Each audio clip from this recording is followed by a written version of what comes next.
欢迎来到新闻频道，明星们很高兴您订阅了该频道。射雕全球票房破7亿，和全球武侠冠军相差不到9亿。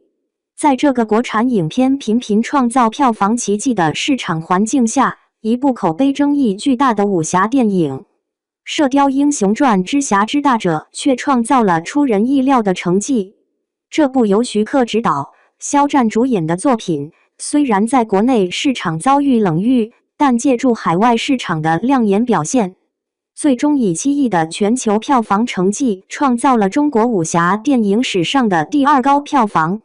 而距离由李安执导的《卧虎藏龙》所创下的全球武侠片票房纪录，仅差不到9亿人民币。春节档的热闹氛围里，《射雕》可谓赚足了眼球。要知道，这可是春节档史上第1部武侠片，这个噱头一出，简直炸翻了整个影视。更别说还有金庸这块金字招牌加持，可把武侠迷们给馋坏了。预售一开，那叫一个火爆，票房蹭蹭往上涨，3亿预售说破就破。但谁能想到，这部让大家望眼欲穿的武侠大作，竟然给观众来了个措手不及的反转。电影院里的观众们看着看着就傻眼了，这不对劲啊，怎么感觉在看古装偶像剧？武侠片的那种快意恩仇哪去了？江湖气呢？武侠魂呢？于是乎，口碑一路暴跌，票房就跟坐滑梯似的往下掉，排片率更是惨不忍睹，院线都快把它给晾凉了。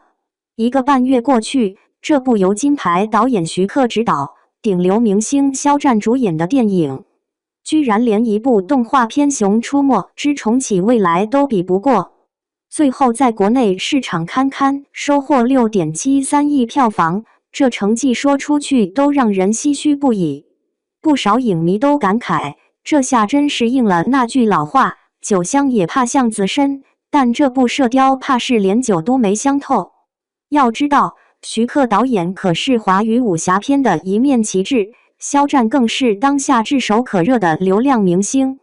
这样的黄金组合，配上金庸的经典 IP， 居然在国内市场折戟沉沙，这结果着实让业内外都大跌眼镜。可以说，这部电影在国内市场的遭遇，完美诠释了一个真理：在如今这个内容为王的时代，光有噱头不够，没有过硬的内容质量，再大的明星也难救场。说起今年的电影市场，那可真是热闹非凡。瞧瞧哪吒之魔童闹海这匹黑马，简直就是在票房榜上开了挂。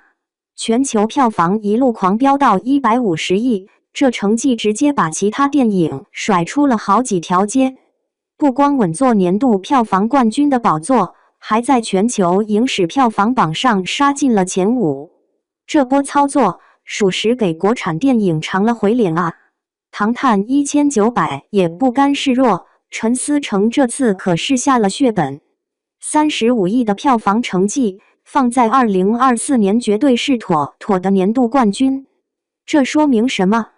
说明咱们国产电影的含金量是真的在往上涨。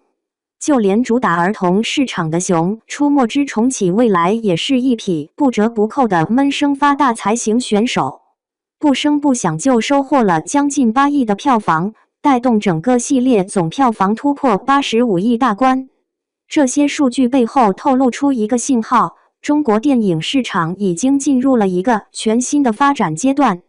在这样强势的市场环境下，射雕在国内市场虽然遇冷，但转战海外却收获了意外惊喜。超过500万美元的海外票房，按当前汇率算下来差不多3600万人民币。这个成绩虽然不算顶尖，但也足以证明中国电影在国际市场上的竞争实力。要知道，能在海外市场站稳脚跟可不是件容易事。这说明国产电影的国际化道路正在逐渐打开，市场潜力还有很大空间。而且，这种国内冷、海外热的反差现象，也给我们提供了一个全新的市场思路。或许，未来的国产电影不仅要考虑国内观众的口味，还要放眼全球市场。毕竟在这个全球化的时代，一部电影的成功与否，早已不能仅仅用国内市场的表现来衡量。就像《射雕》这样，虽然国内观众不买账，但在海外却能找到自己的一片天地。这种现象背后折射出的是中国电影市场的多元化发展趋势。说到武侠电影的票房新高峰，《射雕》这匹黑马着实让人眼前一亮。虽然争议不断，但它确实在武侠片的票房历史上留下了浓墨重彩的一笔。在全球武侠电影票房榜上，它仅次于李安导演执导的《卧虎藏龙》，稳居第2把交椅。要知道，《卧虎藏龙》当年可是横扫了全球票房2.15亿美元，换算成人民币差不多16亿。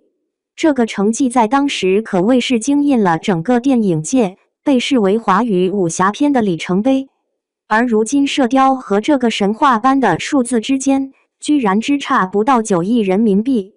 这个差距说大不大，说小不小。要知道，在武侠片这个细分市场里，能有这样的成绩已经相当了不起。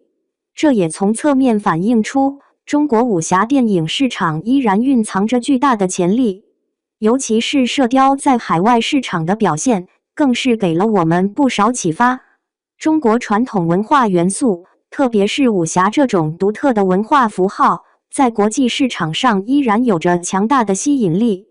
武打动作、江湖恩怨、侠义精神，这些元素放在国际市场上仍然能引发共鸣。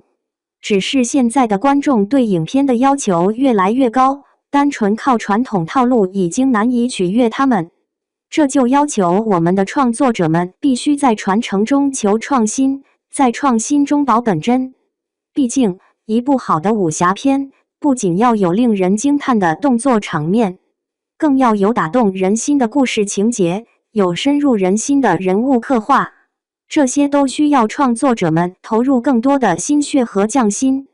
而《射雕》的经历恰恰说明，在武侠片的创作上，我们还有很长的路要走。它的成功与争议都在提醒我们，观众的眼光越来越犀利，市场的竞争越来越激烈。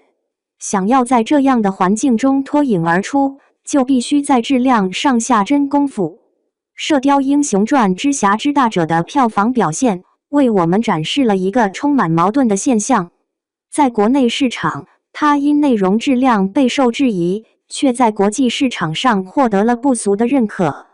这种反差不仅值得电影人深思，也为中国电影的国际化道路提供了新的思考方向。或许这正说明，中国电影在走向世界的过程中，既要坚守文化特色，又要在品质上精益求精。